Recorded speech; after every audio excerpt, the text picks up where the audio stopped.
Hi, I'm Chris, and today we're going to discuss the rise of the smartphones. It sounds something like from Star Wars, might not be too far removed.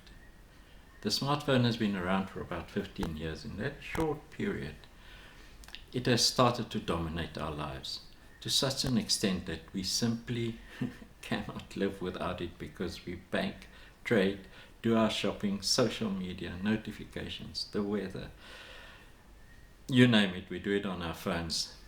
I can buy something in New York within few minutes, maybe even seconds, and have it delivered to my house, to my front door, halfway across the globe, within 2 to 3 days. It is absolutely phenomenal. I mean, just the logistics. But, and this is a big but, the smartphone has also come with its own problems, and we are merely scratching the surface at this stage because we have not fully comprehended the impact. The initial research does not bode well for the smartphone. It seems to be the bad boy on the block at this stage, although I do not think most realize this, and maybe they simply do not care, as their noses are so stuck in their phones anyway. Research has found that a troubling correlation between when smartphones became popular and when mental health problems amongst teens and young adults began to increase, which means that there is an elephant in the room which we cannot ignore. It's also about this time that in-person social interactions began to decline. As humans, we love socializing because it brings great joy and pleasure. Nothing like a good meal with friends or family. It makes us feel good and loved when we have had a good old heartfelt chat with a friend or a loved one. Even if it's someone we have never met before. Just start up a conversation, maybe in a queue at the shop, and it really does not matter with who you interact, as long as there's some sort of connection. As soon as we became less skilled in social actions, we simply stopped seeking conversations with others because it has become foreign to us. It might even cause us to become anxious, hence social anxiety. It's a self-perpetuating cycle that could have had further unanticipated consequences, including less exposure to alternative point of views. We will only be relying on the information Google, Facebook provides us. We will no longer form our own opinions of our own because we have no reference.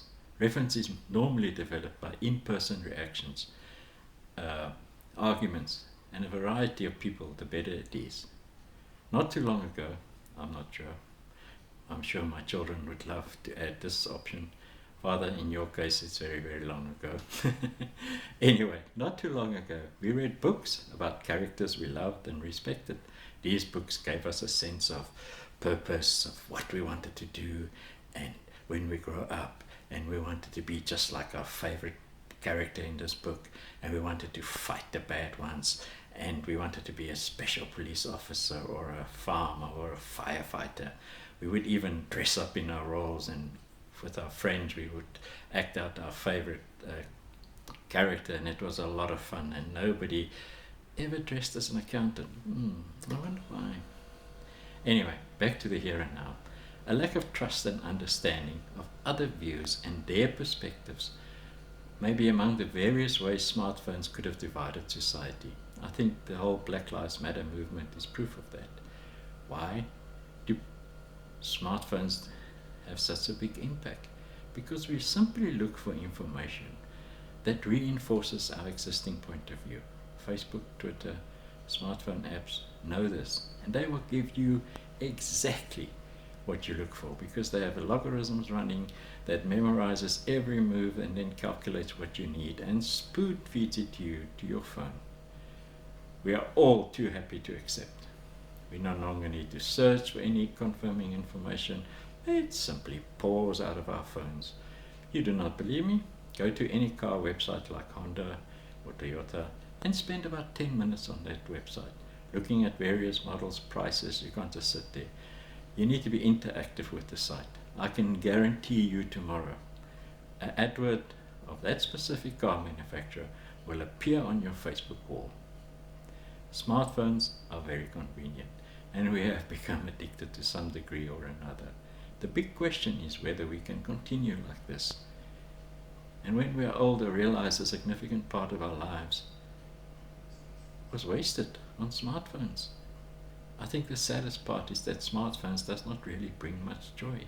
It does not really make us happy. We might have the occasional funny post on Facebook or TikTok. Considering the total time we spend watching a little screen is nothing. We are losing out on a good interaction with healthy, supportive people. Maybe it's time to put some distance between us and our phone. Thank you. And I wish you have a great day. It's time to look up.